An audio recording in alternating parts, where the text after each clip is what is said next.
Hi guys, welcome back to my channel. My name is Kat and today I am super excited to talk to you guys about my June wrap-up part 1. So we moved and the world has also been a very stressful place, so my reading has been down, but I'm here to tell you I think my reading is back up and I am pumped. So we're only halfway through the month and I've already read or attempted to read 11 books. I read 9 and I DNF'd 2. So without further ado, let's go ahead and get right on into it. So the first one I want to talk about is a DNF, and this was A Different Model by Heather Killough-Walden.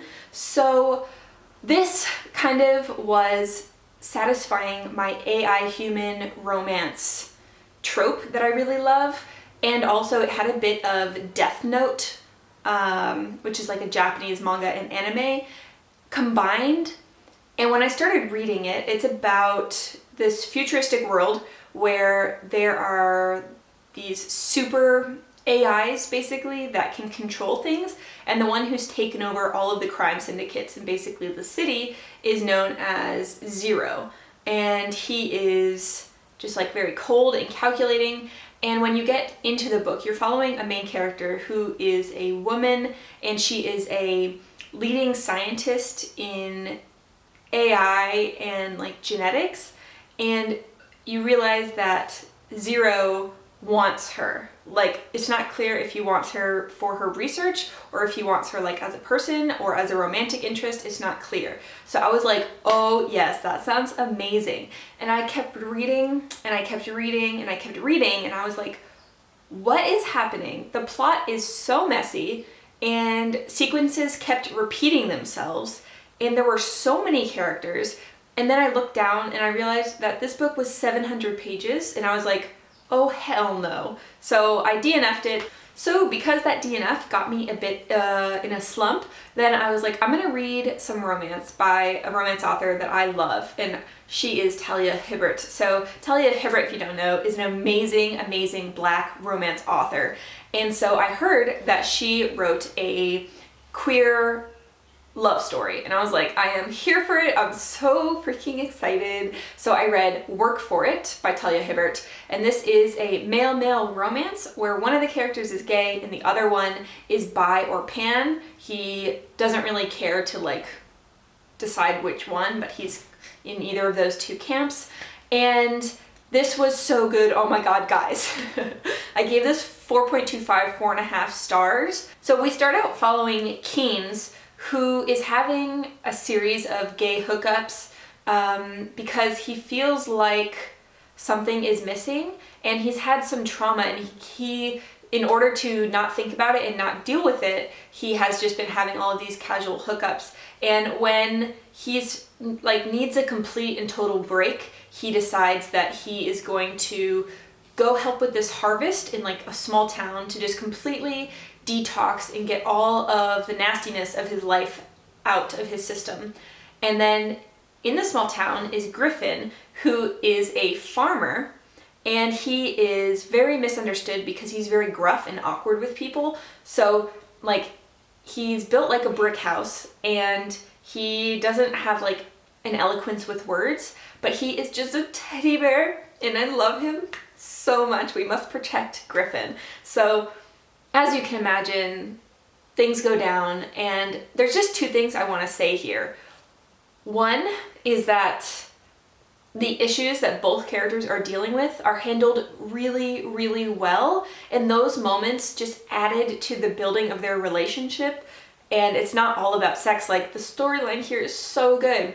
But point two is that the sex is really good as well. Like, so good. So this currently has my favorite romance slot of the year so far. It might change, but it might not. So if you haven't, really do check out Talia Hibbert. So next up is The Trauma Cleaner by Sandra Pankhurst, who wrote this nonfiction memoir about Sandra Pankhurst. So Sandra Pankhurst started out life as a emotionally and sometimes physically abused boy who was growing up in a very poor area. She became a husband, a father, and that's when, during that time, Sandra realized that he was meant to be she. Starts essentially a new life, and the new life has a definite rocky road. So to support herself, she becomes a prostitute, and she kind of helps other sex workers as well, but then she has sex reassignment, and then there's trauma, and this book just deals with so much, and every other chapter deals with Sandra's work as a trauma cleaner. So you see murders, suicides, drug overdoses, hoarders, and I found that this was interesting, but it wasn't like my new favorite memoir or anything. It's definitely memorable, so I gave it 4 stars overall. And as you can imagine, that book was pretty much of a downer, so I was nervous that I was going to get into a slump again. Basically, I just wanted an excuse to read more Talia Hibbert because I'm like her biggest fangirl right now. So I read Damaged Goods, which is number 1.5 in her Ravenswood series. And you're following basically a woman who's on the run from her husband, and she is pregnant, and she decides that she's going to start off a new life in this other town, and she runs into childhood sweetheart.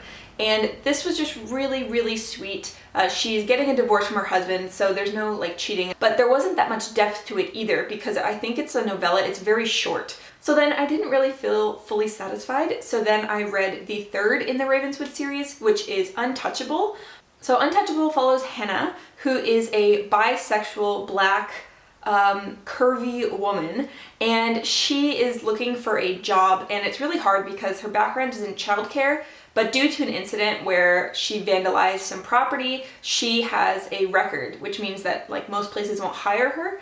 And then the other character is Nate, who has recently moved back to care for his ailing mother after his wife has died, and he has 2 small children, and they kind of run into each other and then realize that she's a childminder who needs a job, and he's a very overworked single father who is also dealing with an ailing mother.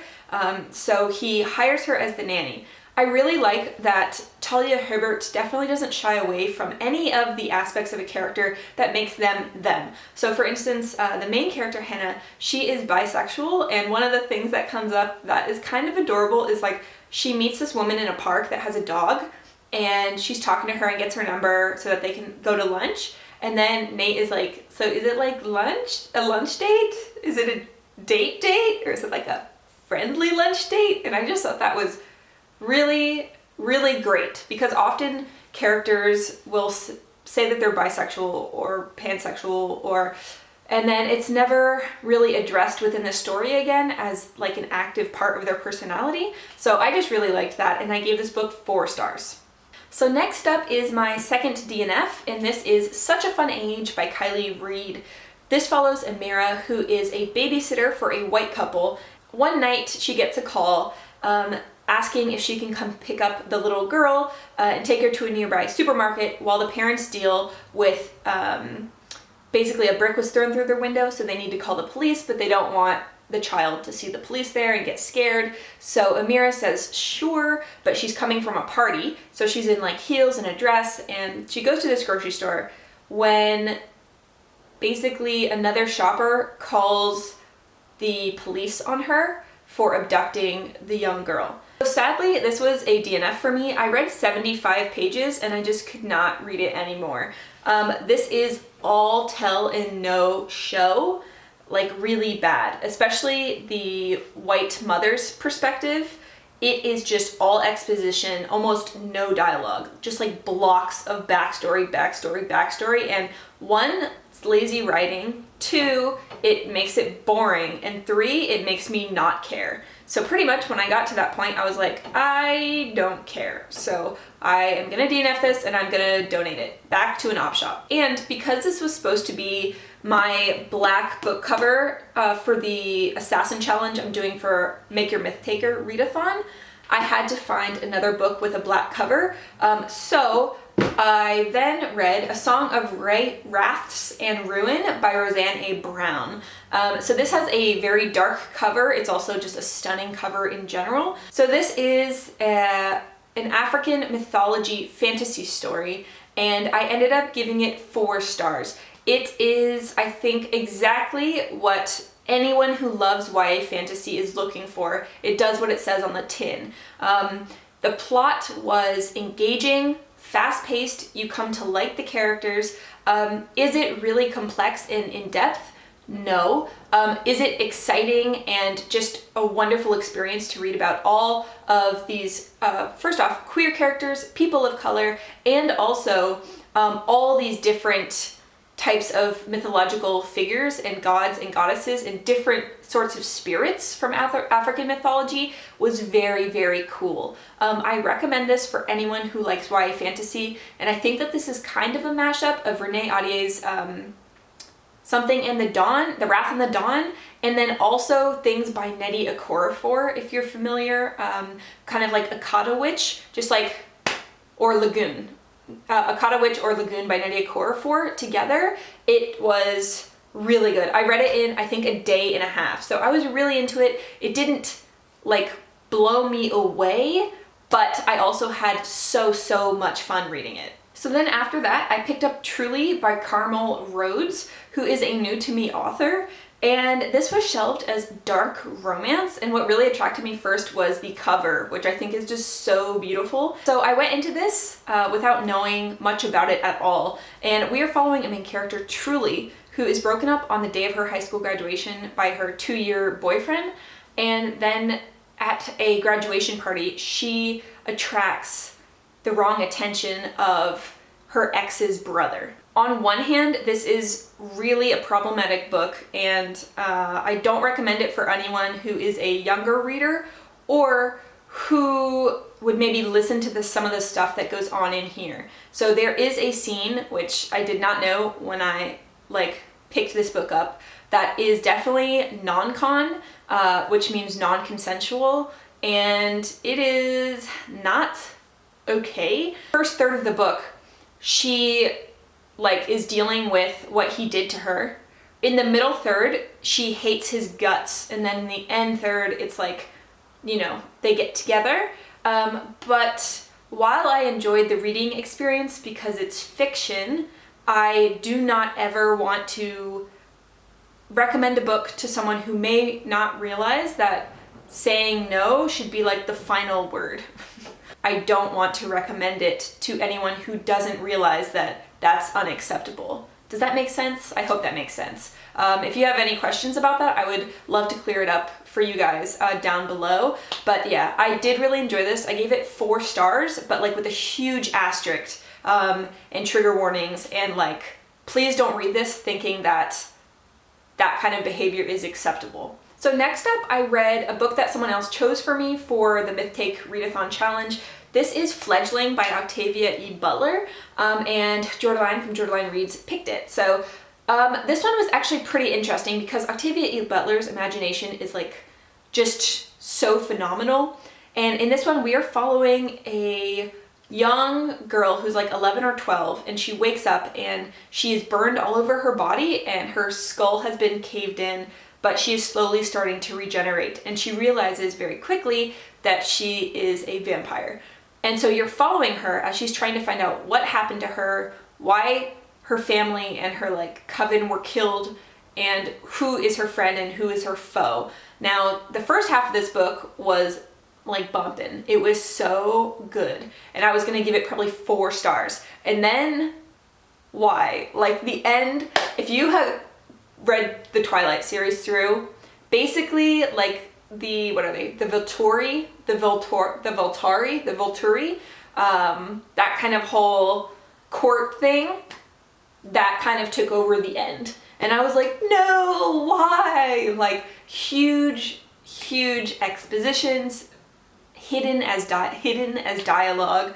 It's the tempo slowed so much, there was almost no action. So I ended up giving it 3 stars, which is crazy to me because it started out at 4 stars and then down to 3. Jordaline liked it a bit more. I think she gave it 3.5 stars. The other problem here is that there are 2 elements which are explored through the whole vampire kind of society. One is that while she has the body of a 12-year-old, she's actually 53 years old because the vampires live for hundreds and hundreds of years.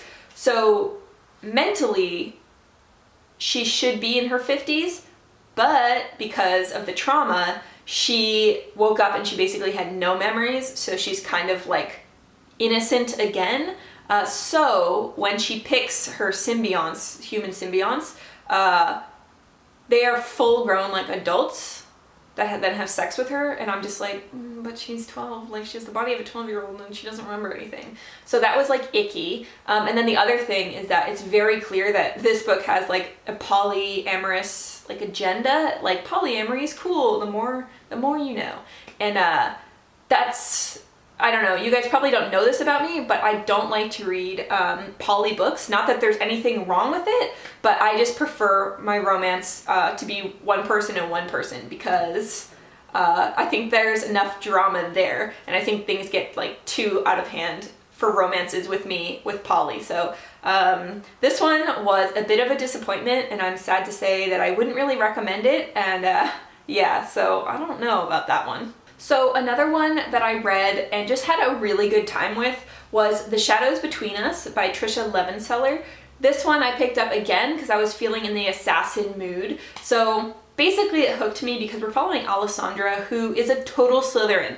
Like, I love this book because the characters were just not ashamed to like do what they want and be a little evil. So she's decided to elevate her station by marrying the Shadow King and then basically killing him and taking the kingdom for herself. So she is all about money and leverage and power. And when she goes to woo him, he invites her to stay in the castle, and things then ensue because there's this whole plot where someone is trying to kill him. So she realizes in order for her to kill him, she will have to keep him safe from other people, marry him, and then, you know, she can kill him. And, you know, as it would happen, this is, of course, YA fantasy, so it ends with a happy ending, and I did see quite a lot of the plot coming, so it didn't, like, amaze me. It wasn't absolutely phenomenal, but I did really enjoy it, and I read it in one sitting. I was supposed to buddy read it with Jordaline, and then I just engulfed it and finished it in like 4 hours. That's how much I was enjoying myself. And the last book that I read directly after that, because I was on a reading roll, it was really rainy and yucky, and my husband was doing some homework, so I just wanted to read something that was absolute romance trash. So I read Mating the Huntress by, again, my queen, Talia Hibbert. This is a werewolf and were-hunter like romance, and I will be honest, I gave it 3 stars because, of course, it's a novella. I don't think it's even that long, and things were not developed. It was just all around good fun. Like, she's hunting him down and she decides she's gonna go on a date with him, and when they start making out, like, she has silver chains for some reason under her skirt, like strapped to her thighs. Like, it was just, you know, kind of a mess, but kind of really fun. So I did read it really quickly, and it was great, and that is the note that I'm going to end this video on.